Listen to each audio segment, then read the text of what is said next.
আসসালামু আলাইকুম ওরহমতুল্লাহি ওবারাকাতুহু। সম্মানিত দর্শক মণ্ডলী, আজকে আপনাদের সামনে আমি খুব গুরুত্বপূর্ণ একটি ভিডিও নিয়ে উপস্থিত হয়েছি। এটা আপনাদের অত্যন্ত উপকারে আসবে।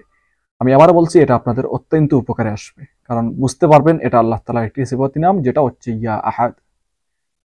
এই সিফাতি নামটি যদি আপনি পাঠ করেন, মাত্র 9 বার আপনি পাঠ করবেন, এই 9 বারের চমক আপনি দেখবেন যদি আপনি সেই রকম ইয়াকিন ঠিক রেখে আমল করতে পারেন। আর ইয়াকিনের মধ্যেই যদি আপনার তাকে 100% হবে, ওইরকম যদি আপনার হয় যে 100% হতে হবে, তাহলে এসব করে কোনো লাভ নেই।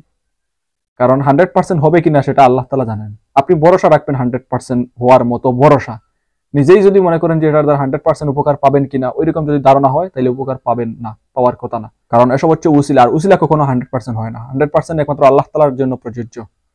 এটা কোনো কবিরাজ যদি বলে 100%, সে হবে ফেক। আর কোনো আমিলে যদি এটা বললে যে আমি এই আমল করতেছি 100% ফল পাওয়ার জন্য, এটাও হবে ফেক আমলকারী।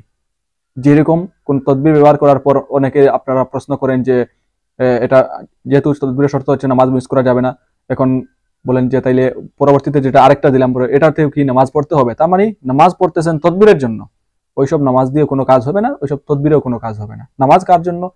কুল ইন্না সলাতি ওয়া নুসুকি ওয়া মাহইয়ায়া ওয়া মামাতি লিল্লাহি রাব্বিল আলামিন। আল্লাহ তাআলা বলেছেন, নবী আপনি বলুন আমার নামাজ, আমার কুরবানি সবকিছু আল্লাহর জন্য। তো আপনি নামাজ পড়তেছেন তাবিজের জন্য, হবে না কাজ। এত সস্তা নয়। তো সবকিছু নিজের ভুল ভ্রান্তি দ্বারা উপকার পাবেন না, আর পরবর্তীতে বলবেন কি আমল দেন, কিছুই কাজ হয় না। নিজেকে আগে পাল্লায় তুলে যাচাই করতে হবে। তো যাই হোক, সেটা না। আজকের যে বিষয় সেটা হচ্ছে ইয়া আহাদু। এটা আপনি 9 বার পড়লে কি হবে আসুন এখন জেনে নেই। ইয়া আহাদু এই ইসিমটি যদি আপনি 9 বার পাঠ করেন, দিলে মনে, অর্থাৎ খুবই আদবের সহিত, ভদ্রতার সহিত, এক মনোযোগে, এখন আপনি অন্যদিকে মনস্ক আর আপনি ইয়া আহাদু পাঠ করতেছেন, এরকম না। একদম খেয়াল ঠিক রেখে আপনি ইয়া আহাদু এটা আপনি পাঠ করবেন 9 বার। তাহলে কি হবে, এই 9 বার পাঠ করে যদি আপনি কোনো কাজ আরম্ভ করেন, ওই কাজে আপনি সাকসেস হবেন। অনেক সময় দেখা যায় যে একদম ইজি কাজ, কিন্তু করার বেলায় দেখা যায় যে অনেক হার্ড হয়ে গেছে, এখন আর এই কাজ সম্পাদন হচ্ছে না, এরকম অনেক কিছু এরকম হয়। আবার অনেক সময় দেখা যায় অনেক বড় বড় কাজ কল্পনার বাহিরে, যে এটা হবে কি হবে না, তারপরে একটু চেষ্টা করে দেখি, তারপরে পরবর্তীতে দেখা যায় এটা হয়ে যায়। ওইরকম আপনি এই আমল করে কোনো কঠিন কাজ আপনি সহজেই উদ্ধার করতে পারবেন ইনশাআল্লাহ। এটা আপনি করে এর প্রতিকার অবশ্যই পাবেন। এটা যেরকম আগেই বলছি, একদিন ঠিক রেখে আমল করে দেখেন, অবশ্যই উপকার পাবেন।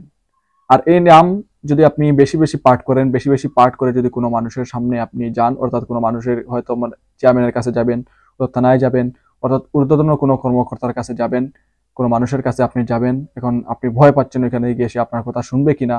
যদি আপনার উদ্দেশ্য সৎ হয়, ভালো কথা শোনাইতে চান, তাহলে এই আমল বেশি বেশি করে আপনি যাবেন, ইনশাআল্লাহ তার মন নরম হবে। আপনি যে আবদার রাখবেন সেই আবদার সে পূরণ করবে ইনশাআল্লাহ। এটা হচ্ছে আল্লাহ তাআলার নামের, সিফাতে নামের ফজিলত। তো ফজিলতপূর্ণ আমল আপনারা যদি আমল করেন, তাহলে ইনশাআল্লাহ উপকার পাবেন। ঠিক আছে?